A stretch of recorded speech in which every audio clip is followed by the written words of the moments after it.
In this program today, I'm going to discuss the two big topics that have happened in the world over the last 24 hours.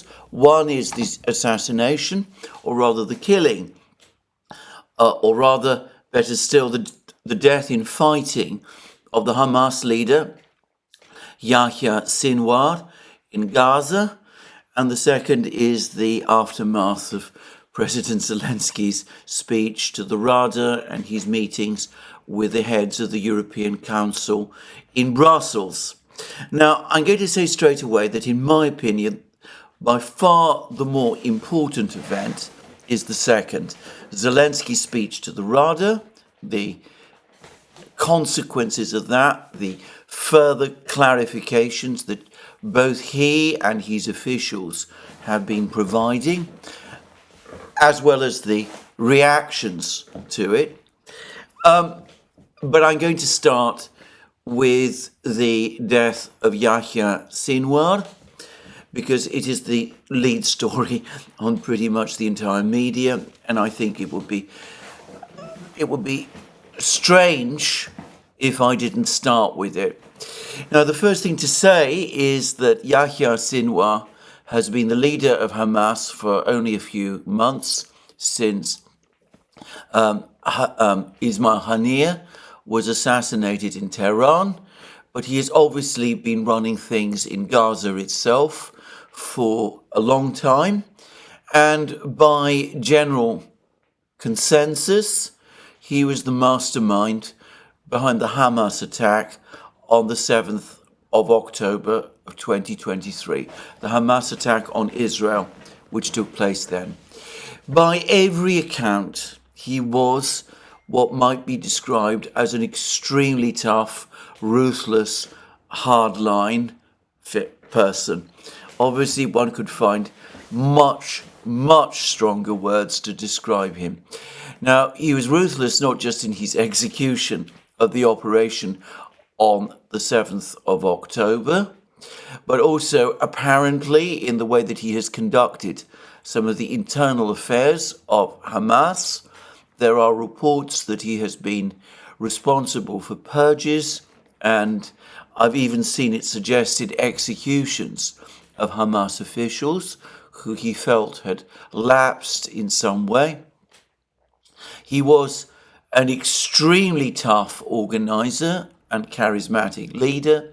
He created the military, or rather he built up the military force of Hamas inside Gaza to the level that it was able to conduct the operation on the 7th of October and to resist the Israelis in the year that has followed. Entirely unsurprisingly, indeed entirely naturally, in Israel itself, he has become a figure of fear and loathing, and the Israeli government, but not just the Israeli government, but most of Israeli society have wanted him eliminated. And he has now been eliminated. And that leads me to a number of other further things. Firstly, he was not eliminated as a result of an assassination. I've seen several attempts made to describe the events that took place as an assassination. This is completely different from the assassinations of Haniyeh, of Fuad Shukr, of Hassan Nasrallah, of other Hezbollah and indeed Hamas officials. It seems that he was caught in the open. Sinwar was caught in the open. He apparently made some mistakes which caused him to be detected by an Israeli patrol. They didn't know who he was. A fight between them and various other members of his group ensued.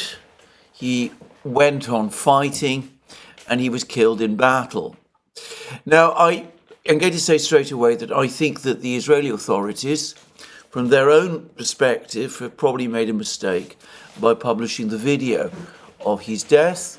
I stress a political mistake. It is interesting to see how Sinwar died, but of course, in terms of his supporters, his followers, very large group of supporters and followers, they will have seen him dying in battle. To them, he will appear a martyr for the cause. It is, after all, a theological cause which embraces martyrdom, and I think they will be more inclined to support his reputation and to want to follow in his footsteps than otherwise, specifically than otherwise if this film had not been shown. I'm not sure why the Israelis did that. I think from their own perspective, it was a political mistake. Just saying. Anyway, let's put that aside, and I accept it's not perhaps the most important thing.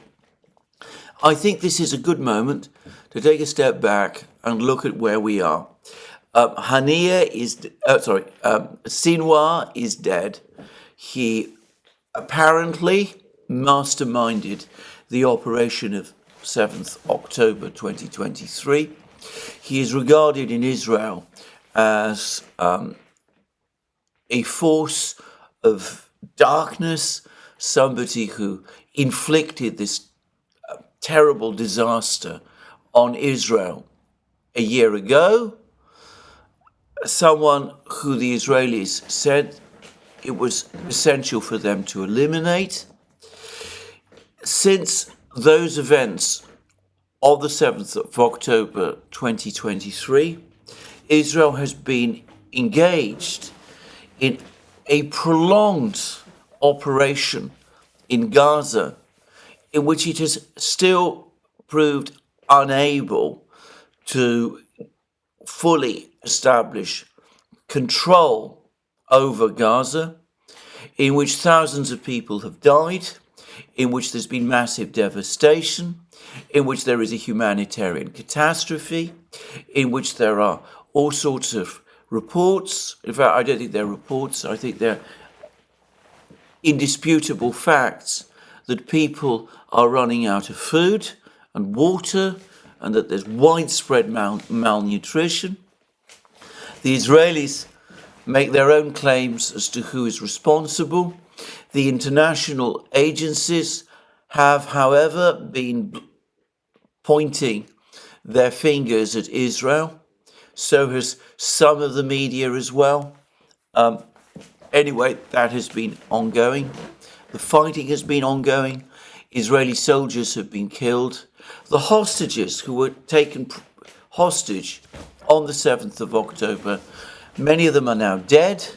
Some of them, however, are still alive, but they are still in Hamas's hands. And in the meantime, the Israeli economy is contracting. Thousands of people have left Israel. Israel has been attacked with rockets and missiles by Hamas, by the Houthis, by Hezbollah from Lebanon. It is involved in a battle in South Lebanon. I discussed it some days ago. I said that some people seem to think that the Israelis are moving from success to success there against minimal resistance. I am not there. I'm not able to say exactly what is going on, but it seems to me that the best evidence that I've seen suggests otherwise, that for the moment at least, Israel has not been making the dramatic progress that perhaps it expected. And looming over everything, there is this fear now of a confrontation between Israel and Iran, and a confrontation which the Israeli government, or at least factions within the Israeli government, have given every appearance of seeking a operation, a conflict in which Iran has recently demonstrated that it has a powerful missile capability in which it can strike anywhere it wishes inside Israel, confident that a large proportion of its missiles will get through, a confrontation in which, according to the Financial Times, Israel itself is running short of air defense missile interceptors, and where the United States may have difficulties making up the numbers in terms of air defense missile interceptors. Meanwhile, around the world, there has been huge criticism of Israel. There have been protests in London and in other European cities. There have been many, many protests in the United States. There's been criticism in Congress in the United States, criticism of Israel, which once we would never have expected to see. The US administration has spoken about imposing a blockade on weapons deliveries to Israel unless a ceasefire happens in Gaza within the next 30 days. I don't take any of that seriously. I don't think anybody does. But nonetheless, the administration is saying that. And it is a remarkable fact that they are saying that. And there are now court cases in The Hague in which Israel's conduct is open to criticism and in which there is a case being brought against a convention in the International Court of Justice, and another case in which the chief prosecutor of the International Criminal Court is seeking arrest warrants against Prime Minister Netanyahu and Israel's Defense Minister Yoav Gallant. So all of this has happened, and to repeat again, Hamas is still there. It continues to put up resistance in Gaza.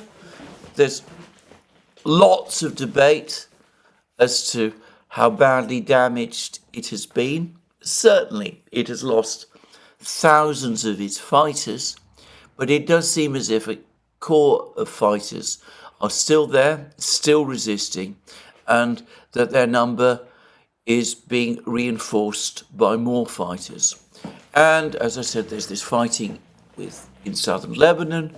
Hezbollah continues to launch rockets against Israel. The Houthis continue to launch rockets against Israel. And as I said, looming over everything, there is the possibility of a war between Israel and Iran, with Iran looking perhaps militarily more powerful, as I've discussed in recent programs, than some people in Israel and the United States might have imagined. Well, Sinwar is dead. This, it seems to me, is an opportunity to call a stop. The Israelis can say that overall mission is accomplished. The architect, the mastermind of 7th October 2023 is dead. Revenge on him has been achieved. I'm not sure myself that revenge is ever a worthwhile objective to pursue, but of course others think otherwise. If Israel's objective in part was revenge, well, they have arguably achieved it.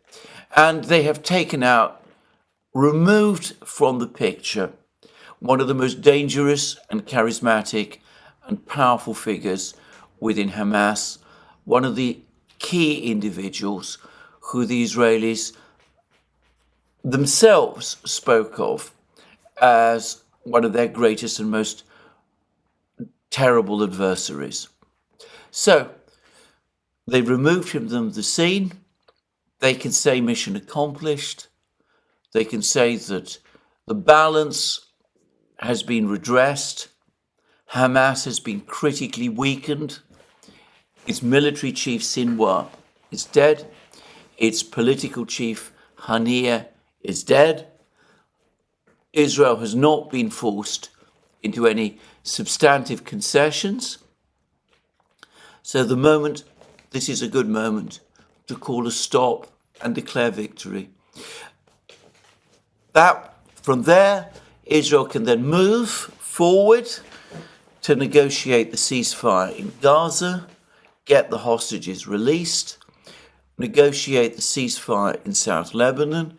Hezbollah has many times said that if there is a ceasefire in Gaza, they will agree to a ceasefire in the area of Israel's border with Lebanon, and the war with Iran, with all its dangerous and unpredictable consequences, can be awarded. And Prime Minister Netanyahu himself can come forward and say that all of his actions over the last year have achieved success. Sinwar is dead, Haniyeh is dead, Hamas is wounded. The people of Gaza and Hamas itself have had demonstrated to them the force of Israel's power. That's, again, not an objective that I feel comfortable with, but I'm talking from an Israeli perspective now. Hezbollah has been weakened. Its chief, Nasrallah, has been killed.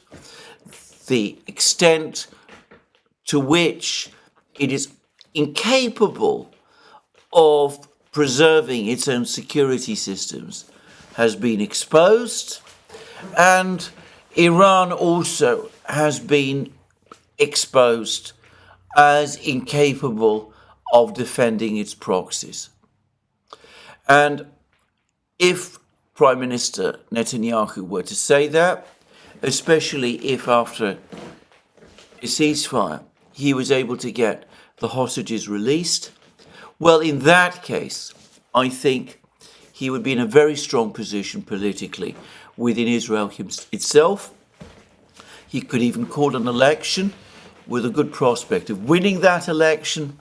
And who knows, he might, in that case, finally be able to form a new government in which he didn't have to rely anymore on people like Ben Gvir and Smotrich, extremists in whose company I suspect at times he himself feels uncomfortable. Well, that I think would be the rational thing to do. And it is with some, shall we say, bafflement that nonetheless I don't expect Prime Minister Netanyahu and the Israeli government to follow that course. On the contrary, all the indications are, reports from Reuters, comments that have appeared in all other places, that Prime Minister Netanyahu and the other members of his cabinet, so far from wanting to draw a stop, to draw a line, are saying to themselves, we have them on the ropes. This is further proof that events are going our way. We've eliminated Nasrallah. We've eliminated Sinwar. Let's double and triple down on what looks like success, and let's go ahead and have that war with Iran. Now, if that happens, then I think that Sinwar will simply be replaced by other people, every bit as hardline and as determined as he is. The nature of organizations like this kind, and this was a point recently made in a program I did with him on Daniel Davis Deep Dive by Lieutenant Colonel Daniel Davis, based on his own experience of dealing with organizations like this as a US military officer serving in the Middle East. What will happen is that, as I said, other people will simply take Sinwar's place. Whenever an organization like Hamas loses a leader, particularly in the circumstances that the Israelis have themselves informed us. Hamas lost this particular leader fighting in battle. There will be people who will be inspired, and I'm afraid that is the right word, who will be inspired to take his place. And in the meantime, the elimination of Sinwar, which as of now looks like a major success, in that event, that success will quickly fade. Instead of it being a decisive moment in this crisis in the Middle East, it will become a punctuation mark. And just to say, if Israel does drift into a war of attrition with Iran, if there are missile strikes by Israel, missile and airstrikes by Israel against Iran, and if Iran, for its part, responds with missile strikes against Israel, well, very soon, Sinwar, the death of Sinwar, will be forgotten. Nobody will remember him except those inspired by him. It will be seen as just one event in a long war, and not even an especially important one. So, this is the decision that Prime Minister Netanyahu and his officials now need to make. Every indication, as I've said, is that they've made that decision. They're going to be encouraged to move forward with that war against Iran. They're going to continue on what I have to say seems to me a march of folly. But there it is. I can only observe and express my view. It is for Prime Minister Netanyahu and his officials, as well as the officials in the United States who have a certain amount of influence over what now happens. It is for them to make the decision. To finish, if what I expect happens, if the war in Gaza continues, if the war in South Lebanon continues, if the attack, the threatened attack on Iran now takes place, if there is no ceasefire in Gaza, Sinwar will be replaced, and his name will simply become one of a long list of people who've died in this conflict, a conflict that extends all the way back to 1948 and beyond, through the 1940s and the 1930s and the 1920s, in all the fighting and bitterness and anger that has been the story of the modern Middle East. Well, there it is. Those are my views. I've set them out. We'll see what happens over the next couple of days. Now, let me turn to what I think is the more important event of the last 24 hours. I discussed yesterday at great length in my program this utterly extraordinary, this astounding speech that President Zelensky made to the Rada. I discussed that speech principally focusing mostly on the fact that those people who think that President Zelensky was making that speech in order to try to force the West into supporting Ukraine with an implicit threat that if that didn't happen, he would go ahead and negotiate capitulation terms with the Russians. I argued yesterday that that was wrong, that the people who were saying that had obviously not read the speech itself.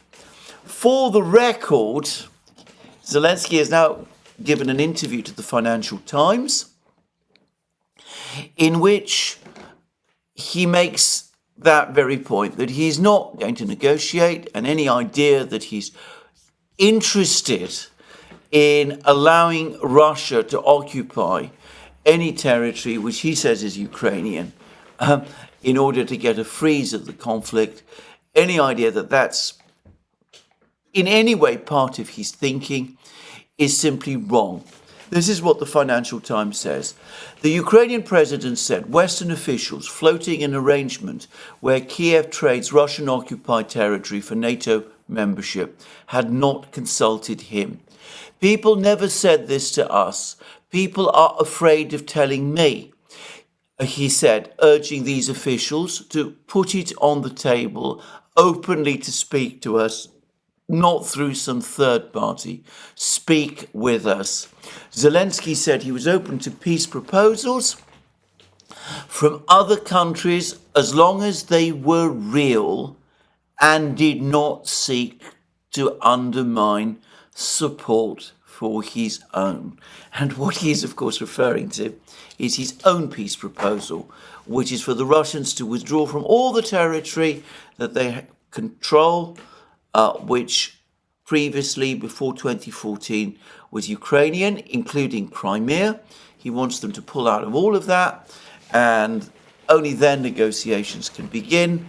And these will be negotiations about the terms of Russian reparations to Ukraine, war crimes trials of Russian leaders, and that kind of thing.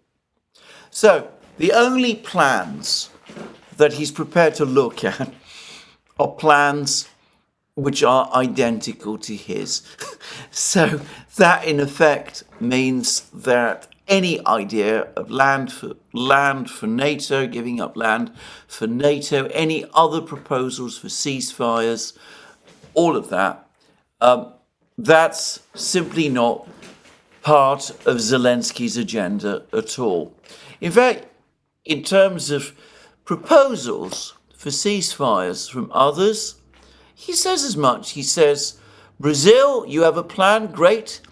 The proposition from China, we're not against, but guys, please don't divide us. In other words, you're not really interested.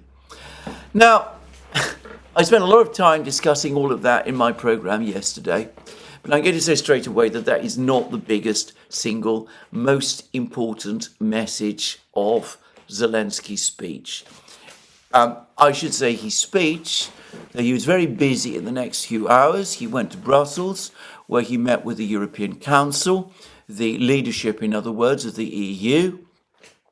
He's also been speaking to all sorts of people, and there's been an extraordinary article in the German newspaper, Bild Zeitung, which has given a further insight into his thinking.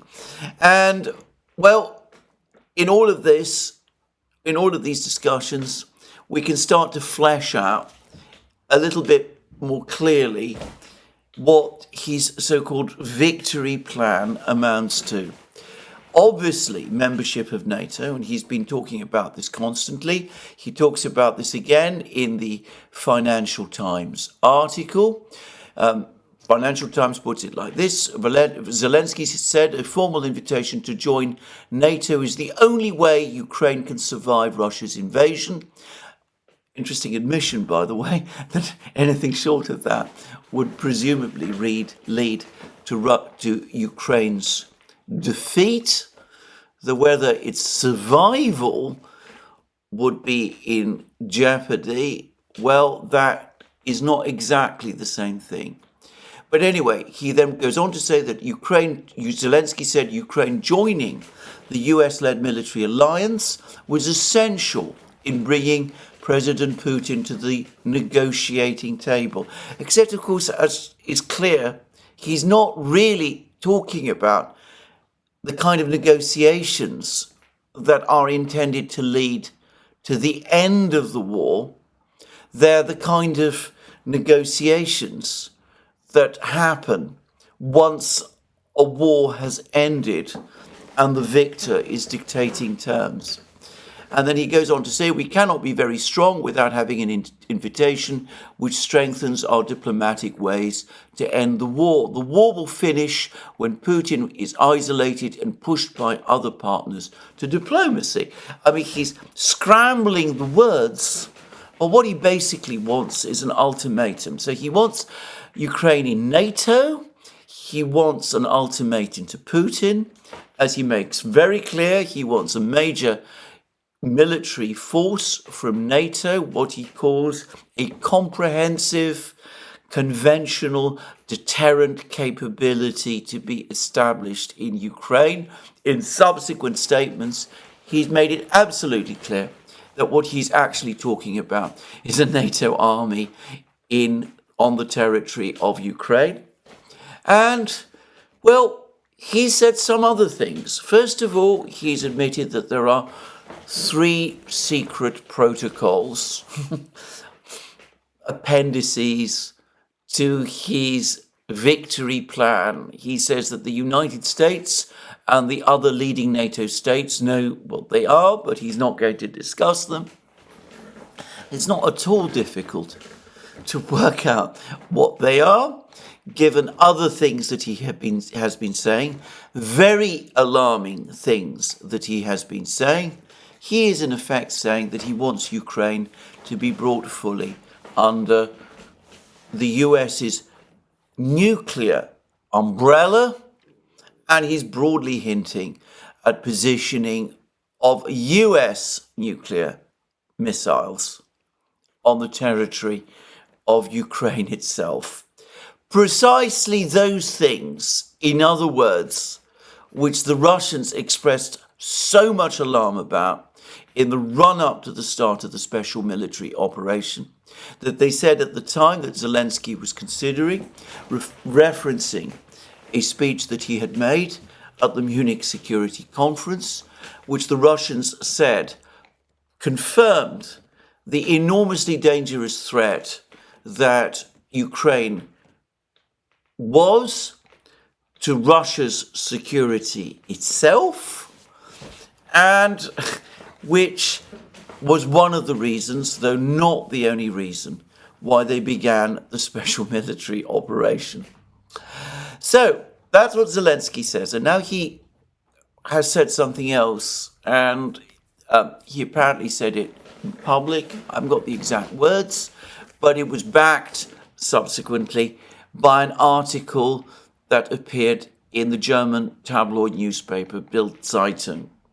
And he says that if he doesn't get all of the things that he wants, then Ukraine will move forward to acquire its own nuclear weapons capability. He said that he'd said as much to Donald Trump when he met with Donald Trump in New York in September, that it was either NATO membership or Ukraine going nuclear. He apparently, or he claims that he told Donald Trump that Ukraine had been betrayed before because it had been forced to give up its nuclear weapons and had on the basis of guarantees in the Budapest memorandum, which were never honored. Anyway, that is what Zelensky said. He went out of his way, or he gave the clear impression that Donald Trump agreed with him, which I am absolutely sure that Donald Trump did not do. I remember, as I said, the aftermath of that meeting. I remember an angry, glowering Zelensky coming out of the meeting, beaming Donald Trump. Donald Trump wasn't talking about any of these things. He was talking instead about the fact that he had good relations with Zelensky, but that he also had good relations with Putin, and he seemed to be hinting at a genuine diplomatic settlement, not the kind of ideas that Zelensky is talking about. But anyway, Zelensky tried to involve none other than Donald Trump in all of this, and Bild Zeitung says that they were told some months ago by a top Ukrainian official who is involved in weapons procurement issues. That should not make this person, by the way, difficult to identify. Anyway, this person, who almost certainly was talking on behalf of Zelensky himself, this person said that if the go-ahead was given, Zelensky has all the material and the expertise in order to acquire for itself a nuclear weapon within weeks. Anyway, this provoked concern. We'll come to that shortly. All the indications are that a number of people in Brussels told Zelensky this was incredibly unwise language. I suspect there was also all kinds of phone calls made. Anyway, whatever. Zelensky then seemed to walk it back. He basically said that, yes, Ukraine does have the capability to acquire nuclear weapons, but that it doesn't intend to do so or anything of that kind. So anyway, that is the proposal that, as far as I can see, Zelensky is now making to the Western powers. He says, give me what I want, give me the weapons I want, send your army to Ukraine. Place Ukraine under a nuclear umbrella. I'm guessing now, but I suspect he's also saying that the United States should be allowed to position its nuclear weapons in Ukraine itself, maybe outside NATO. The fact that he's talking about a comprehensive, conventional deterrent capability in Ukraine does not mean that he's excluding a nuclear deterrent capability, as he would doubtless describe it in Ukraine also.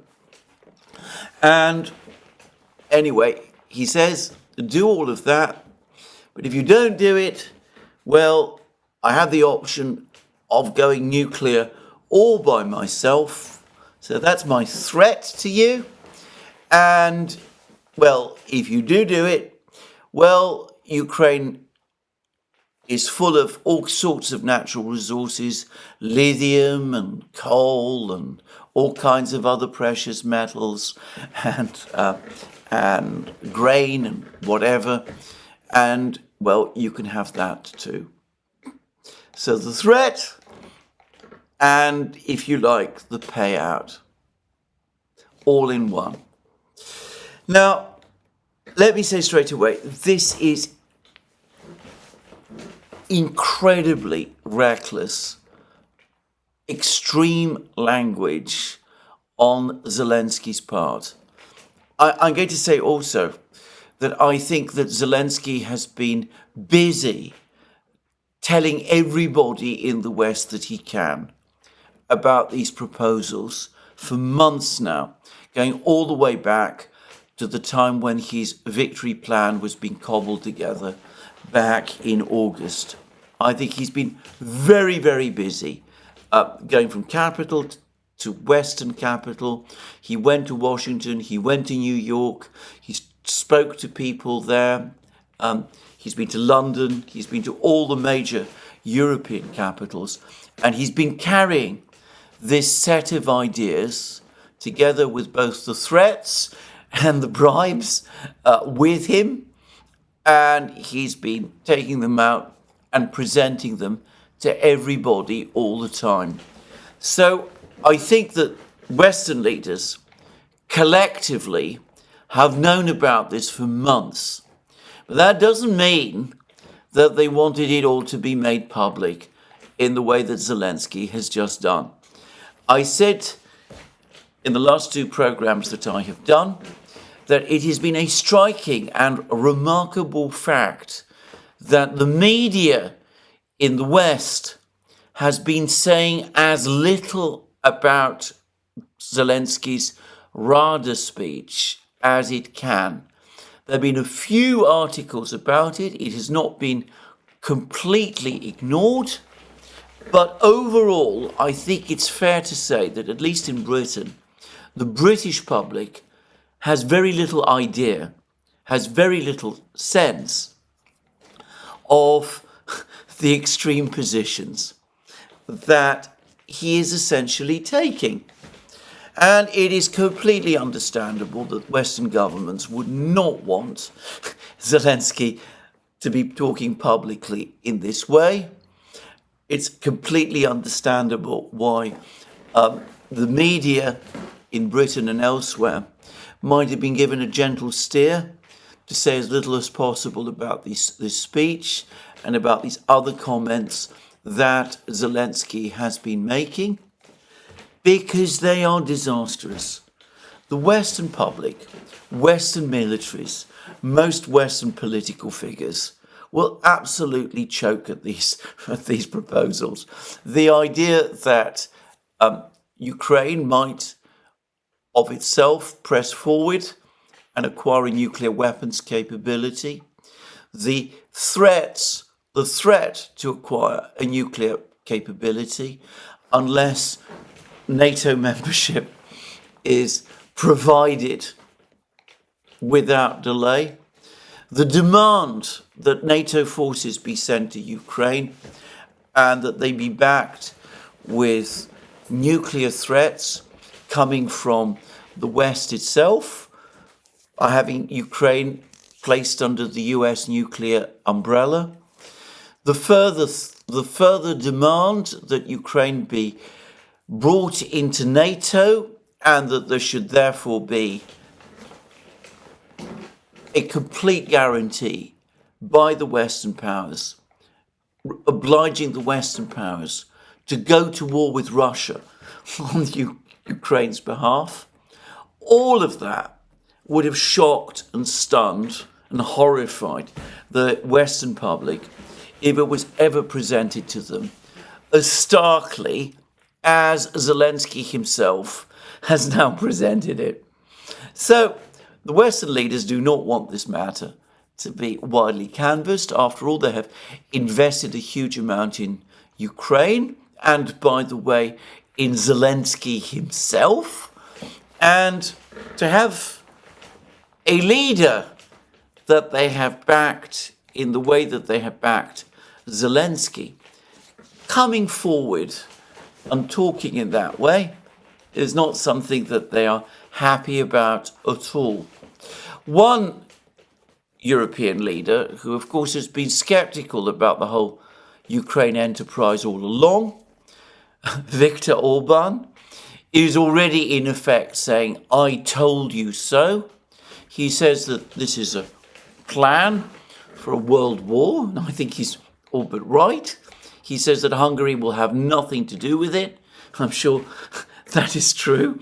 But anyway, the point is, Western leaders have made almost immediately clear that no part of this plan is acceptable to them. NATO membership is not going to be extended. There are not going to be boots on the ground sent to Ukraine. And my own sense is that the proposal that Zelensky still harps on to allow deep strikes into Russia, which of course acquire a completely different dimension if they're backed by a nuclear weapons capability. Well, I think that the Western powers, the United States, the Pentagon, is going to be even less inclined to countenance any of this. I said in my program yesterday that what Zelensky doesn't seem to understand is that whilst in the past he has got everything that he wants from the West, this time it's going to be different, because he's not asking the West to cross the West's own red lines. He's asking the West to cross actual Russian red lines. I massively underestimated the extent to which that was the case. I mean, he's not just asking the West to cross Russian red lines. He's inviting the West to charge across them. And by the way, I should say that this is what he said. He's himself in the article, in the interview to the Financial Times, he himself makes the very point that the West has previously rejected proposals for weapon systems that he has made, and they've always backed down and changed their stance, so why shouldn't they do so this time? Zelensky compared the debate to previous discussions over providing Patriot missile systems or F-16 fighter jets to Ukraine, where Western capitals initially refused, only to come round and agree. The reaction to the victory plan is exactly the same as to Patriot's F-16s, but we have to do it. This is the only way we can survive. The war will not finish until Putin feels like he has to finish, and he only understands power. That's Zelensky's thinking. And we can see how, in the past, giving him whatever he has asked for has brought us to exactly this precise position. And, well, now he's asking not just the West to cross or charge across its own red lines, but to collide into Russian ones and to risk world war with the world's biggest nuclear power. So anyway, there it is. It's what Zelensky has been doing over the last few months, and it does have consequences. First of all, reading all of this, all of the figures of the Kremlin, the personalities of the Kremlin, will now be reading Zelensky's words with great care, and they will be forwarding copies of them to their friends in China, India, Brazil, elsewhere. Anyway, reading all of this, the Russians are bound to be saying to themselves, there is absolutely no way we can negotiate with this man or with this government in Ukraine. The idea of doing so is incredibly dangerous, given what incredibly dangerous ideas this man and his government appear to have. We were absolutely right to launch the special military operation back in February 2022. The Ukrainians clearly have not changed their stance in any way since then. The whole Istanbul negotiation was a blind alley. The only way in which we can guarantee our own security is by eliminating this threat at its source, and that, at the very least, must mean regime change in Kiev, setting up a government there which does not include Zelensky or anyone else who is either connected to him or who might conceivably shares the views that he does. And that would be a tall order, but I think that is what the Russians almost certainly are saying to themselves. I think that what Zelensky has just done is that he has destroyed, in effect, the prospect, the possibility of a negotiated solution to the conflict between Russia and Ukraine. It would take a political revolution in Kiev now, of which I see no sign, to make the Russians change their stance. So that's the first thing that he has done. He has also, I suspect, undermined any further move outside the West, amongst other BRIC states, amongst China, India, Brazil, those kind of countries, to seek a negotiated solution to the Ukraine conflict. Several of them have tried. China has tried, Brazil has tried, India has tried. they've all come up against the reality of Zelensky's personality. Now, it has been obvious to me and to my colleague and friend Alex Christoforou for some time that Zelensky himself is a disastrously bad diplomat. That when he goes outside the West and when non-Western leaders meet with him, the outcome is always unfavorable. Well, after this speech to the Rada, after all the other things that he has said or which have been said on his behalf, and by the way, just to confirm, I'm convinced that the article in Bild Zeitung was coordinated with him and with people from his office. Anyway, after all of that,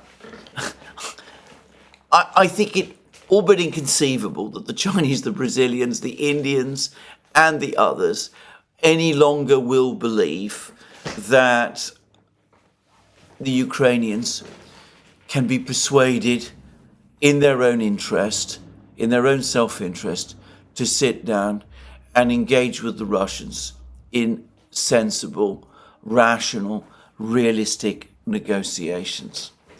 So those like Dmitry Medvedev in Russia, who basically do not want a negotiated outcome to the war, have now been handed a prize that they're not going to give up.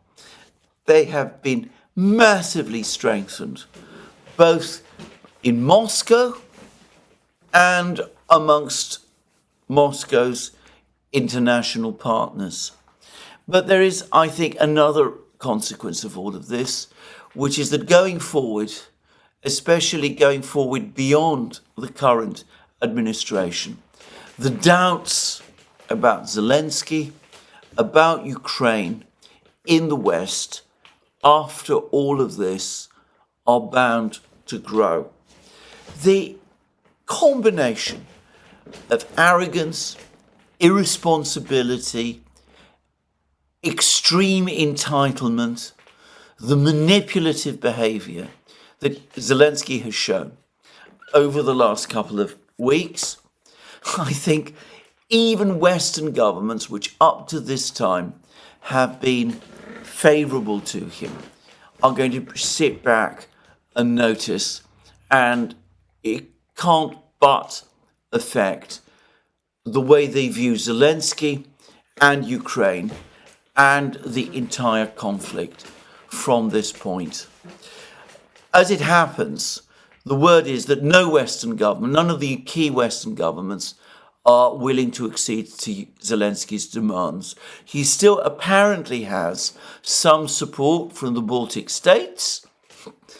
They will always support whatever decision he makes because, to say it bluntly, they're as extreme in their stance as he is.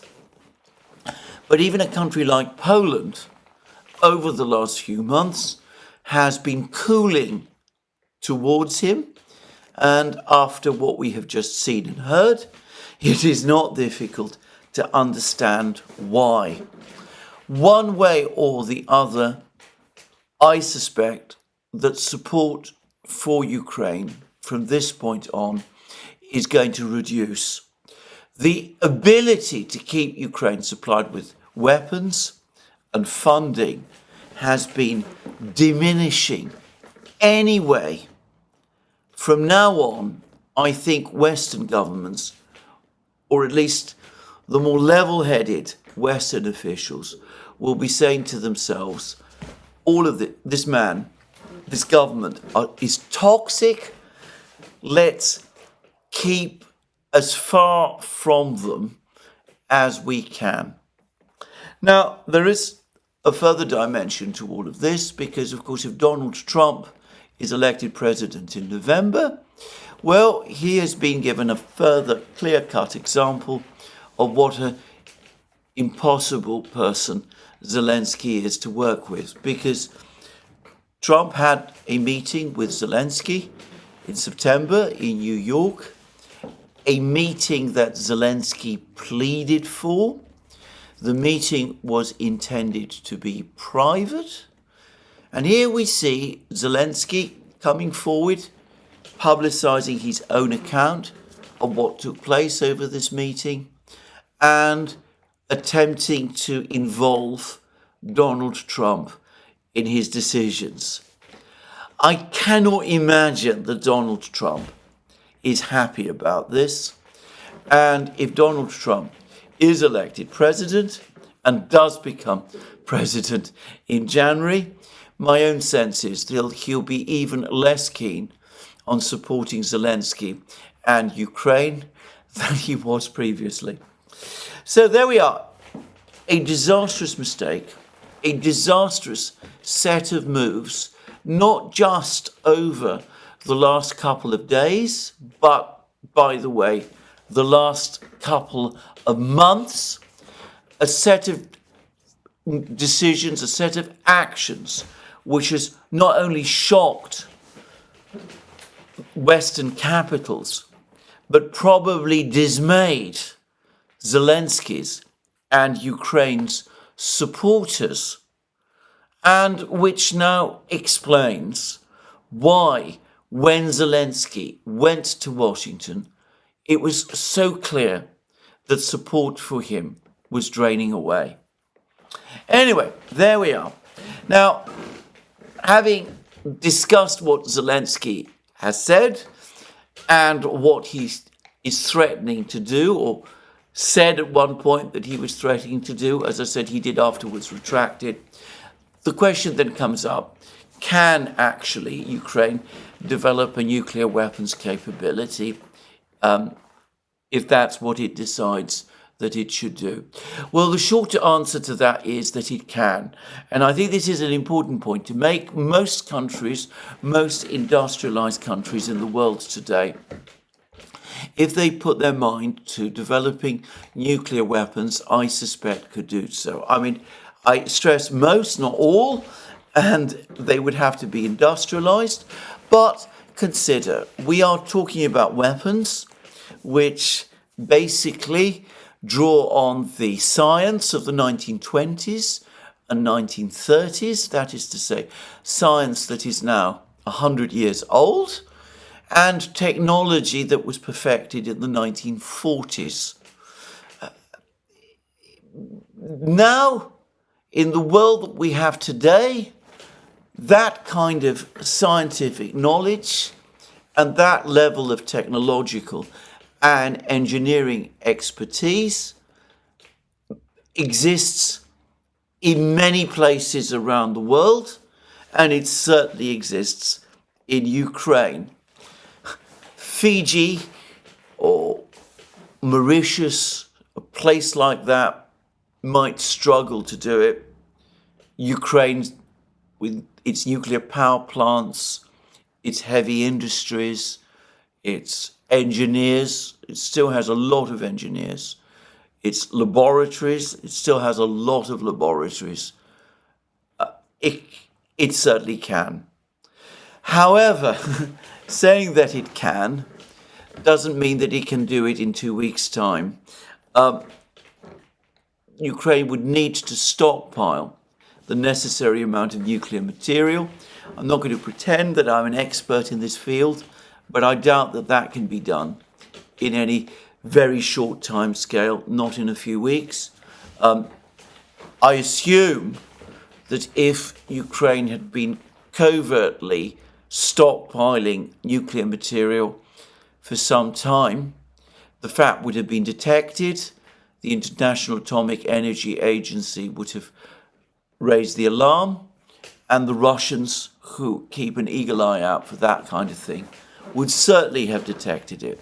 So, I presume that Ukraine doesn't have the necessary nuclear stockpiles.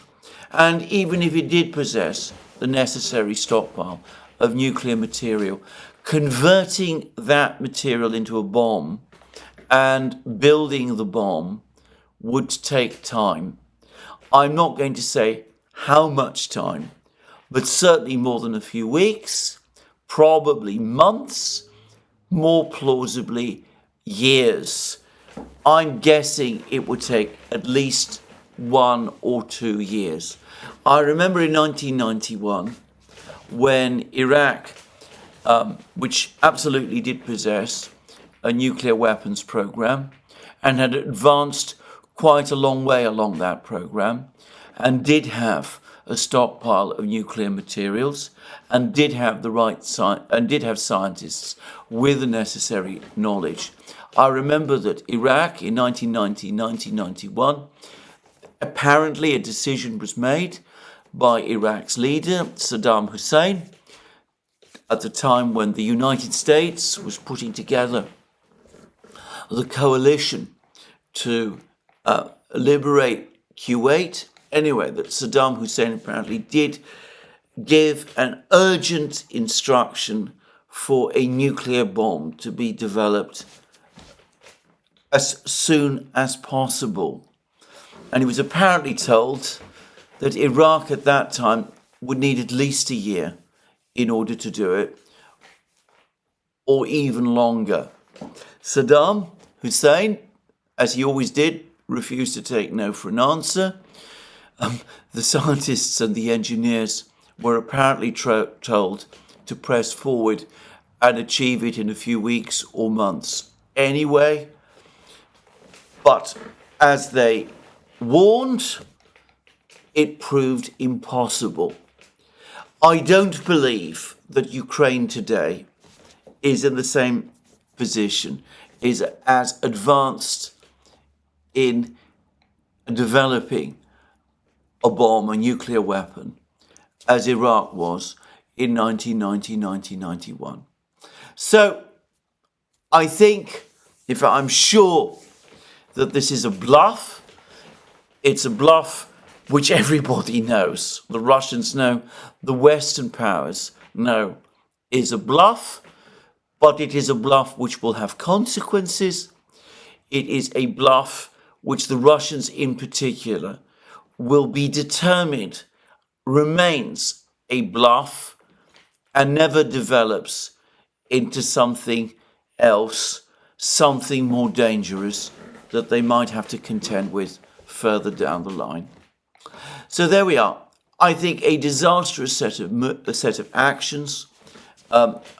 Zelensky trying to pressure his Western allies and perhaps frighten the Russians with a capability he almost certainly, in fact, I'm absolutely sure, he does not have, but an illustration, the events of the last couple of days, and indeed months, an illustration of how dangerous he and his government have now become, the extraordinary risks and gambles they are prepared to take. And to reiterate again, they have shown no interest in pursuing negotiations. And as a result of the actions they have recently taken, that option of negotiations, in my opinion, to all intents and purposes, now no longer exists. Now, just one further point to make. I have said in various programs that it is my belief that the Ukrainians came to the realization sometime around July this year that they were going to lose the war, that Western military aid would never be sufficient, that the Russian army was too strong, that the Russians would win if events continued along the same path, and that Ukraine lacked the means to turn things round. And, well, we see the increasingly reckless and desperate steps that the Ukrainians have taken since then. Firstly, the Kursk operation, which we will come to shortly, then this disastrous victory plan and the threats and warnings directed both at the Russians but also at the West which underpin it. And it is important to bear in mind that this extraordinary behavior that we are seeing from Zelensky and other Ukrainian officials is the product of desperation. They know they have lost the war. They're not able to negotiate. Obviously, they fear the reaction of the radical element within their society. That's what the Financial Times called it, and that's what I'm going to call it in this program. Others could use stronger words. But I also have to say, reading Zelensky's speech, listening to what he had to say, reading all his other various interviews and his various comments, I have to say that I think he has essentially adopted the way of thinking of the radicals himself. I don't think any longer that it's just a cynical pose. Keep Ukraine going as long as possible, keep the money flowing, create the situation where Zelensky is able to flee to the West and set up his exile government there. I think that by now, after 2.5 years and more of war, Zelensky himself, however he started, has now become a convert to this thinking, and he's not going to change. So anyway, there we are. Now, there is one point I want to make which also bears on the military operations. The comment to BITCHUTE about Ukraine developing its own bomb, if it was nuclear bomb, if it was not admitted into NATO, was also connected to the danger of another advance by the Russians on Kiev. The Ukrainian official who spoke to BITCHUTE supposedly said that if the Russians returned to Kiev, that is what the Ukrainians would do. Now, I have said in many places now that for Zelensky, and I suspect increasingly for his officials, it is the war in the north, in the Kursk area, in Sumy and Kharkiv regions, potentially in Chernigov region as well, that really is the war that they are worried about. They are much less interested and far less concerned about the war that is taking place far away in the south, in places around Pokrovsk and Kurachovo and Selidovo, or in Toretsk or Donbass, or in those sort of places. I don't mean to suggest that Zelensky is prepared to cede any of these other places to the Russians. He's categorically ruled that out. I am only saying that he and his officials are now deeply worried about the security of Kiev.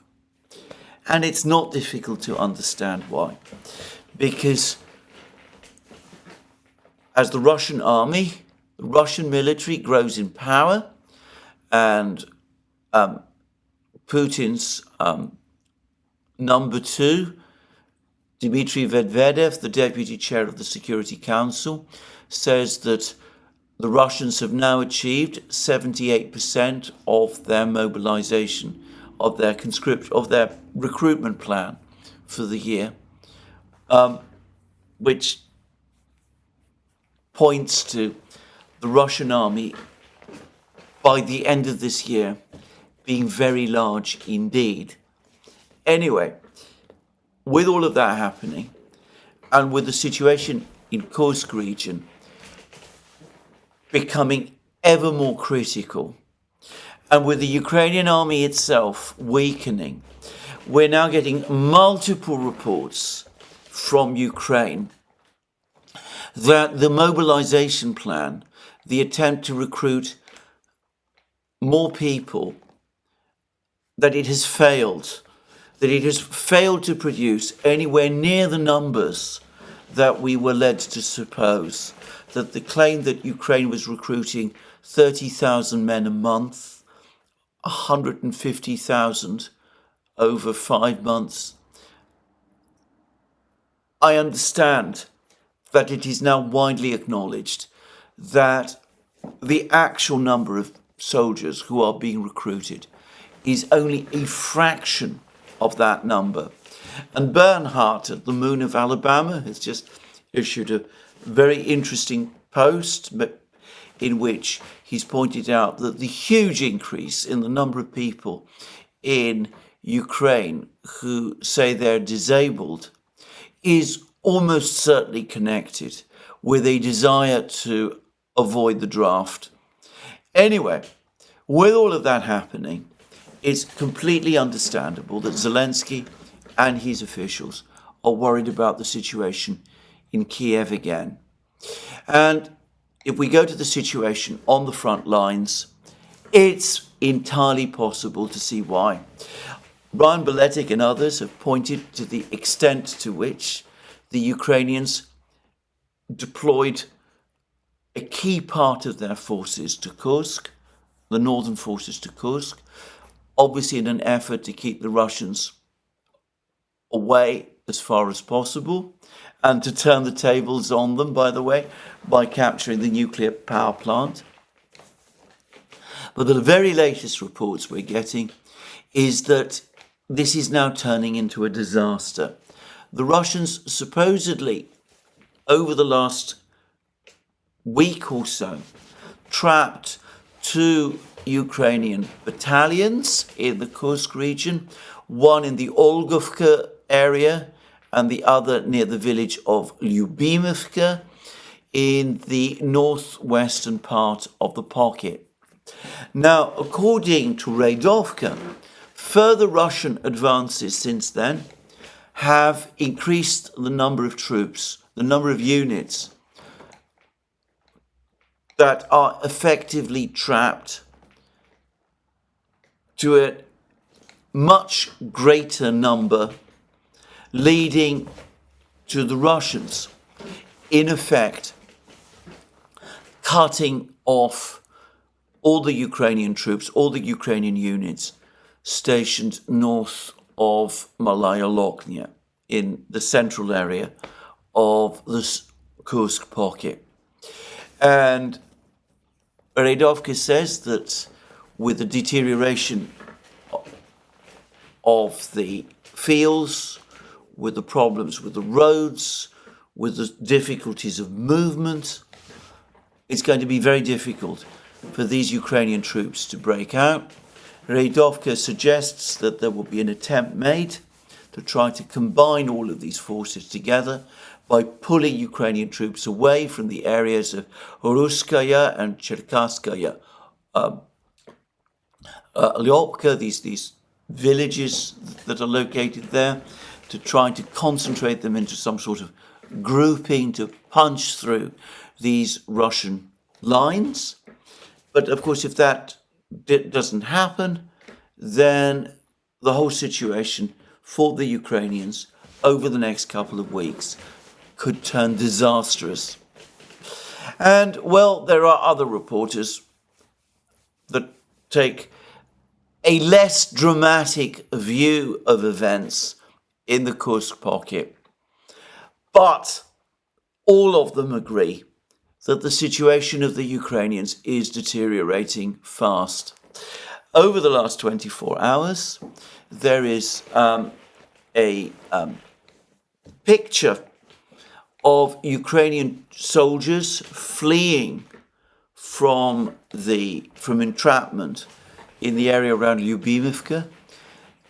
Some say it's about 50 Ukrainian soldiers. They're running across a road, running across the fields. They seem to be completely unarmed.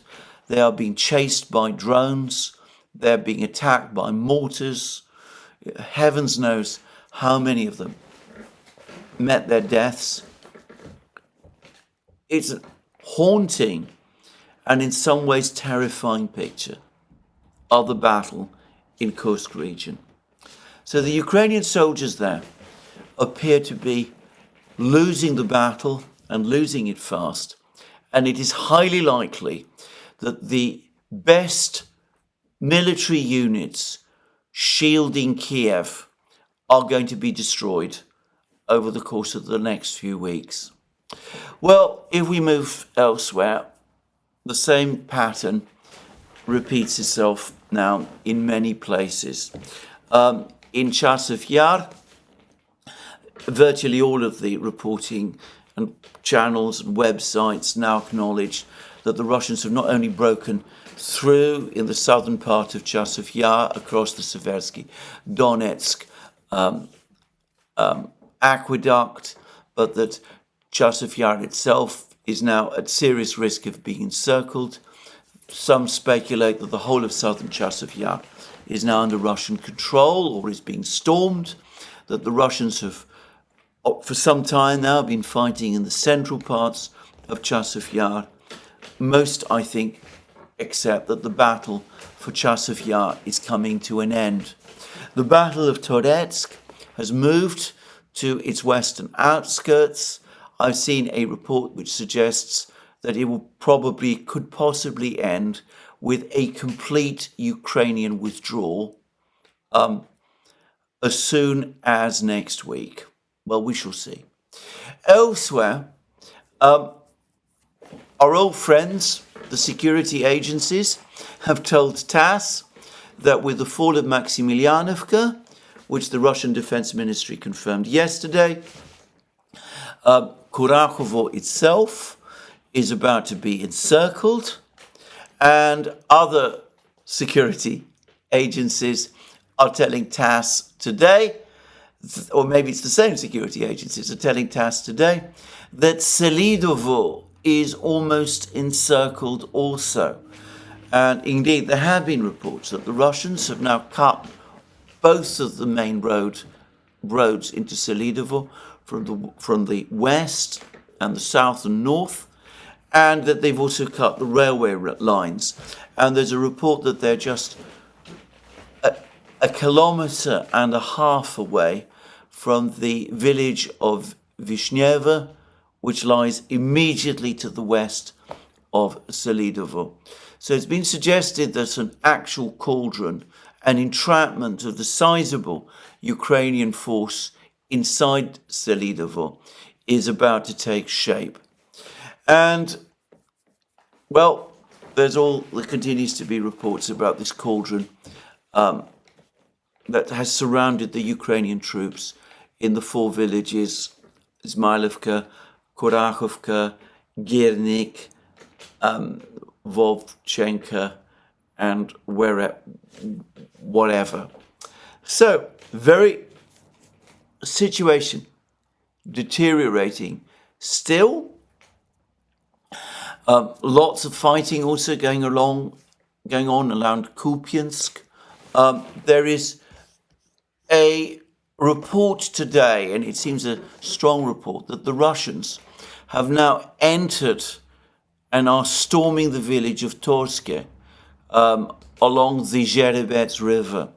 Now, Torske is located very close to Liman, just beyond the Zherebets River. The Russians appear to be steadily clearing all the Ukrainian positions along the Oskol and Zherebets rivers. They are, as the Ukrainians have indicated, on the brink of launching an attack on Kupiansk at the northern end of the Oskol River. It looks as if we're going to see a sustained attempt by the Russians, probably after the October Rasputitsa, the period of mud and rain, to reverse the gains of Ukraine's successful counteroffensive of the autumn of 2022.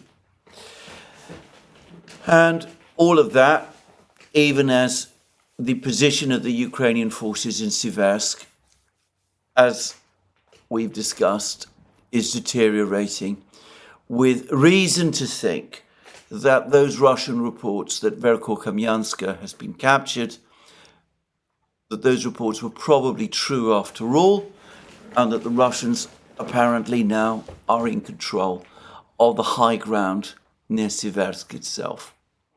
So, if Zelensky is desperate, then one can understand why.